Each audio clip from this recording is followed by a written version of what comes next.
Good morning students. आज इस online class के अंदर हम जिस विषय पर बात करना चाहते हैं वो इरिगेशन फैसिलिटीज़ से रिलेटेड है। हमने लास्ट वीडियो के अंदर बात की थी इरिगेशन फैसिलिटीज़ की ज़रूरत इंडिया के अंदर हमें क्यों है, ऐसे कौन कौन से फैक्टर्स हैं, कौन कौन से कारण हैं जिनके कारण हमें इरिगेशन फैसिलिटीज़ का डेवलपमेंट करने की ज़रूरत है इंडिया के अंदर।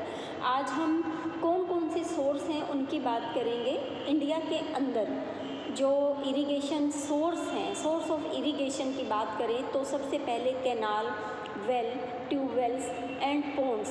साउथ इंडिया के अंदर तालाबों के ज़रिए सिंचाई की सुविधा प्रदान की जाती है। उत्तर भारत के अंदर नहरों के ज़रिए, कुएं और ट्यूबवेल्स के ज़रिए यहाँ पर सिंचाई की सुविधा हमारे को प्राप्त है। तो सबसे पहले हम कैनाल्स के बारे में बात करते हैं और यहाँ पर सबसे पहला नंबर आता है उत्तर प्रदेश का। उत्तर प्रदेश के अंदर सिंचाई व्यवस्था का बहुत ज़्यादा महत्व है, जिसमें सबसे अधिक महत्व नहरों के ज़रिए सिंचाई का है। तो यहाँ कौन कौन सी नहरें हैं आइए बात करते हैं। सबसे पहली नहर आती है ऊपरी गंग नहर। इसे हम ऊपरी गंग नहर या ऊपरी गंगा नहर के नाम से भी जानते हैं। ये गंगा नदी से हरिद्वार नामक स्थान से निकाली गई है, जिसका निर्माण कार्य 1842 में स्टार्ट किया गया था और 1854 के अंदर इसका निर्माण कार्य कंप्लीट हो गया था। ये नहर बनकर 1854 में तैयार हो गई थी। इस नहर की लंबाई 342 किलोमीटर है और इसकी सभी शाखाओं को यदि मिला दिया जाए तो इसकी लंबाई बन जाती है 6200 किलोमीटर। प्रमुख शाखाएं हैं इसकी देवबंद, अनूपशहर, मार और हाथरस। ये गंगा यमुना दोआब के उत्तरी भाग में लगभग 7 लाख हेक्टेयर भूमि के ऊपर अपनी सिंचाई की सुविधाएं प्रदान करती है, जिसमें सहारनपुर, मुजफ्फरनगर, मेरठ, गाज़ियाबाद, बुलंदशहर, अलीगढ़, मथुरा, एटा, इटावा, कानपुर, फर्रुखाबाद और फतेहपुर डिस्ट्रिक्ट आते हैं, जहां पर ये अपना जल प्रदान करने का कार्य करती है। इस नहर पर 11 स्थानों पर कृत्रिम जलप्रपातों का निर्माण किया गया है और जहां पर जल विद्युत का निर्माण भी किया जाता है।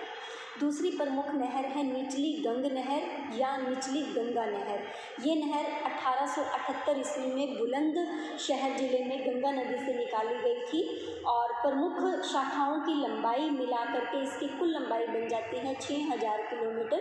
इसकी प्रमुख शाखाओं के नाम है इटावा, कानपुर और फतेहपुर। इस नहर सिस्टम से बुलंदशहर, अलीगढ़, फर्रुखाबाद, एटा, इटावा, कानपुर और फतेहपुर जिलों के अंदर लगभग 5 लाख हेक्टेयर भूमि के ऊपर जल की सुविधा प्रदान की गई है।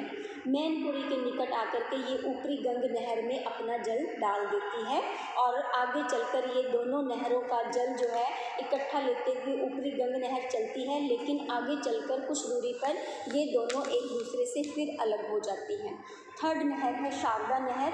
ये नहर भारत नेपाल सीमा के निकट बनबसा नामक स्थान से शारदा नदी से निकाली गई है और इसका निर्माण कार्य 1928 ईस्वी में कंप्लीट कर लिया गया था।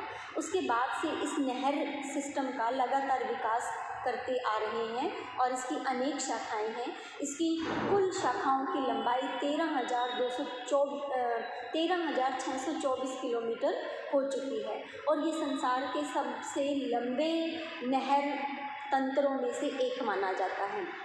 यह लगभग उत्तर प्रदेश के 8 लाख हेक्टेयर भूमि के ऊपर अपनी सिंचाई की सुविधाएं प्रदान करती है। पीलीभीत, बरेली, हरदोई, शाहजहांपुर, सीतापुर, लखनऊ, बाराबंकी, प्रतापगढ़ और इलाहाबाद जैसे जिलों को ये अपनी सुविधाएं प्रदान करती है।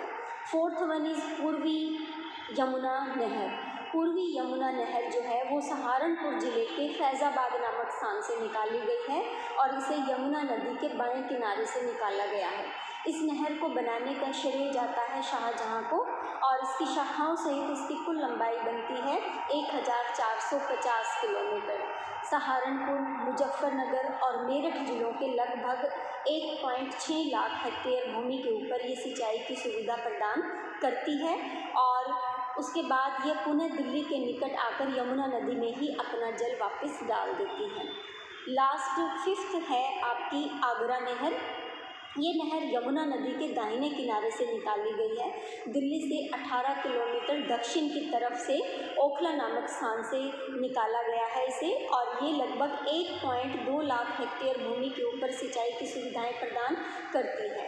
उत्तर प्रदेश के आगरा और मथुरा जिलों के अंदर सिंचाई की सुविधा प्रदान करके ये राजस्थान के अंदर प्रवेश करती है और राजस्थान के भरतपुर जिले के ऊपर सिंचाई की सुविधा ये प्रदान करते हुए फिर हरियाणा के पलवल और फरीदाबाद जिले के कुछ इलाकों में अपनी सिंचाई के लिए जल प्रदान करती हुई वापस उत्तर प्रदेश के अंदर प्रवेश कर जाती है।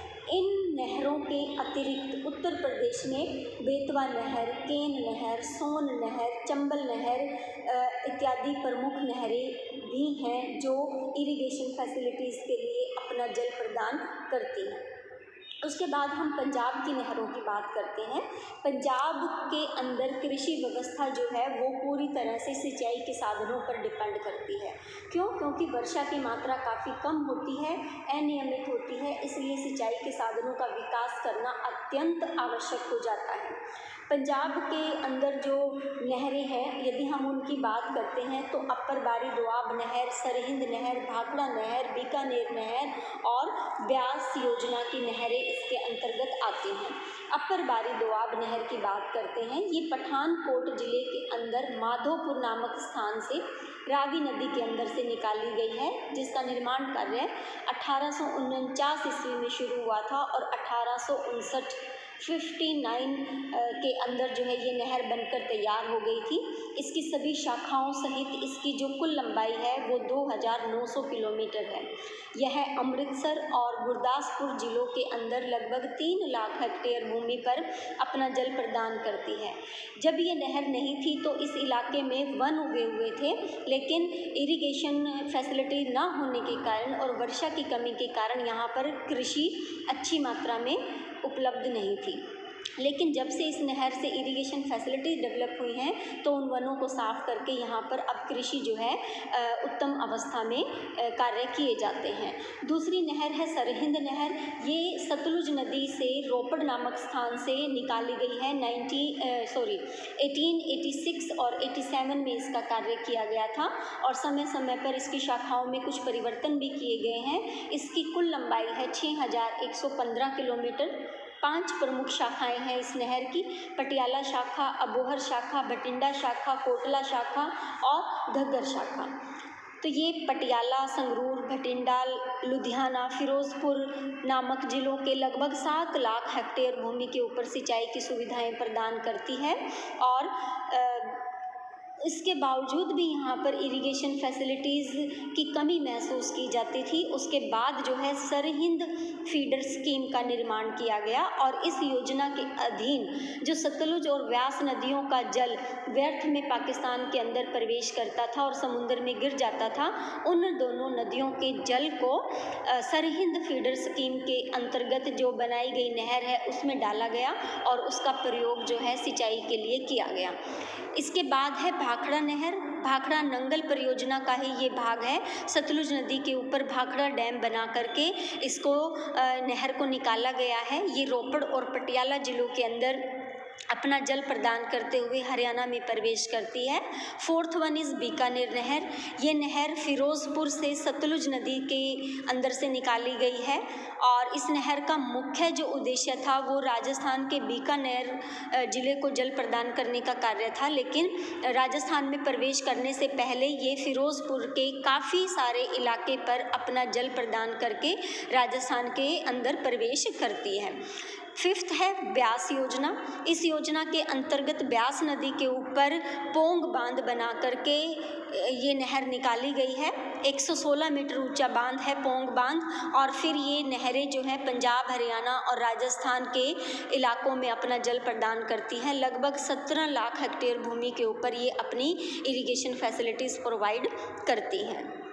आज के इस लेक्चर में हम इतना ही अध्ययन करेंगे। आगे की नहरें जो हैं हरियाणा, बिहार की नहरें हम नेक्स्ट वीडियो के अंदर स्टडी करेंगे। धन्यवाद।